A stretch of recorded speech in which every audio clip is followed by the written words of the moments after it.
સુરતના સદરપુર ગામે ભાગ્યા તરીકે ખેતમજૂરી કરતા ફુલાભાઈ ખરાડીનું હત્યાનો ભેદ ઉકેલાયો। પોલીસે હત્યા કરનાર 3 આરોપીની કરી અટકાયત। મૃતક ફુલાભાઈ ખરાડી સાથે પાડોશી ગણેશભાઈ ગામીને કચરો નાખવા બાબતે અવારનવાર તકરાર થતા કરાઈ હત્યા। ગણેશ ખરાડીએ મૃતક ફુલાભાઈ ખરાડીની હત્યા કરવા આપી હતી અન્ય શખ્સોને 2 લાખની સોપારી લઈ આરોપી ફુલાભાઈ ખરાડી ઉપર ઘાતકી હુમલો કરી થયા હતા ફરાર।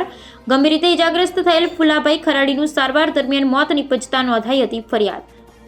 પાલનપુર તાલુકા પોલીસ એલસીબી અને એસઓજી સહિતની 10 ટીમોએ 150થી વધારે સીસીટીવી ચકાસી તેમજ 215 વાહન ચેકિંગ કરી 3 આરોપીની કરી અટકાયત। પોલીસે ગણેશ ગામી, શંકર ડુંગાચિયા અને ચકુરા ભગોરાની કરી અટકાયત। પોલીસે 3 આરોપીની અટકાયત કરી અને 2 ફરાર આરોપીની શોધખોળ હાથ ધરી।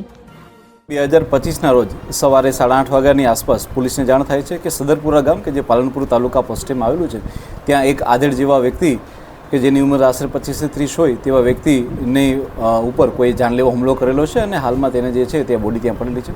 પોલીસને જાણ થતાં તાત્કાલિક ધોરણે પોલીસની ટીમો ત્યાં પહોંચી જાય છે, લોકલ પોલીસની ટીમ, અને ત્યારબાદ જે છે એ વ્યક્તિને હોસ્પિટલ ખાતે ખસેડવામાં આવે છે। વ્યક્તિ જે હોય છે તે બોલી શકે તેવી ભાનમાં ના હોવાથી 1 દિવસની સારવાર બાદ તેમનું મૃત્યુ થાય છે।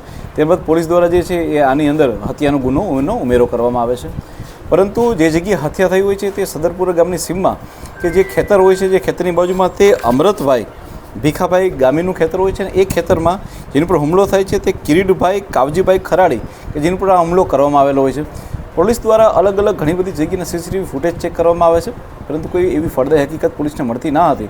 જેથી કરીને પોલીસે તમામ દિશાની અંદર એ પોતાના હ્યુમન રિસોર્સના સોર્સને કાર્યરત કરી અને ઘણી ઊંડાણપૂર્વકની તપાસ છેલ્લા 3 દિવસથી પોલીસ કરી રહી હતી। અને આ તપાસના અંતે પોલીસની એલસીબીની ટીમને તથા સાથે સાથે સાયબર અને પેરોલની ટીમ દ્વારા આ ગુનાનો ઉકેલ કરવામાં આવેલો છે।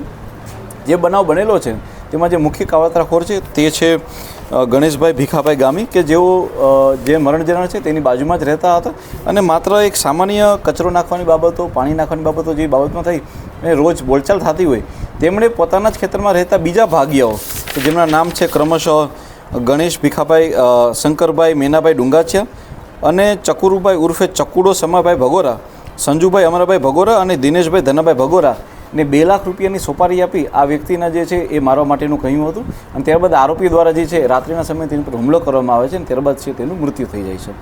પરંતુ પોલીસ દ્વારા જે છે એ ખૂબ જ ઊંડાણપૂર્વકની તપાસ કરી અને તમામ આરોપીને જે છે પકડી પાડવામાં આવેલા છે।